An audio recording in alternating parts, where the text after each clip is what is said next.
Halo teman-teman, nama saya Janet. Saya dari kelas 21.6. Kenapa perekonomian Indonesia tidak stabil? Presiden Jokowi menyebut perekonomian dunia di tahun 2023 akan gelap, alias akan terjadi resesi ekonomi global di tahun 2023. Inflasi tinggi adalah suatu penyebab dari resesi ini, teman-teman. Semua yang juga diprediksi akan dialami Indonesia. Tapi apa sih inflasi? Nah, sebenarnya inflasi ini membuat harga barang-barang semakin mahal. Selain itu, mencari pekerjaan baru juga akan lebih sulit karena perusahaan banyak melakukan efisiensi atau pengurangan karyawan. Terus, mengapa negara-negara di dunia ini bisa mengalami inflasi? Apa sih penyebab utamanya?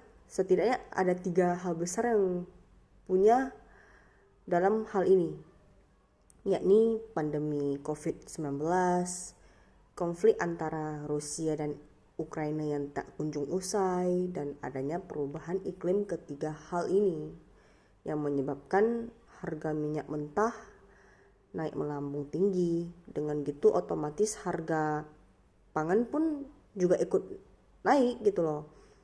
Dan jasa yang mahal juga sudah begini, bank sentral di seluruh negara harus berupaya untuk menstabilkan inflasi ini, yakni dengan cara menaikkan suku bunga cuan. Dengan mengambil upayanya ini, harapannya bunga deposito dan imbal hasil surat berharga akan naik, sehingga menarik minat masyarakat untuk menyimpan uang di bank senter ketimbang untuk konsumsi pribadi.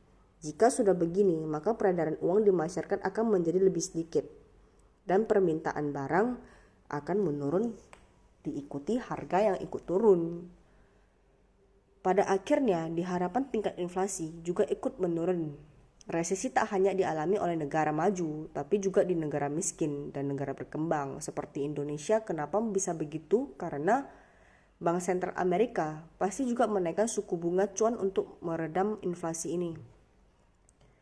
Pastinya imbal kasih dan bunga akan semakin meningkat. Dengan begini secara otomatis para investor asing yang menarik dananya di Indonesia akan menarik dananya dan memindahkannya ke Amerika. Dan kedua, karena banyak investor asing yang menarik dananya di Amerika, maka dolar akan semakin kuat dan menyebabkan rupiah semakin melemah. Bahkan nilai rupiah dapat menembus 16.000 per dolar Amerika.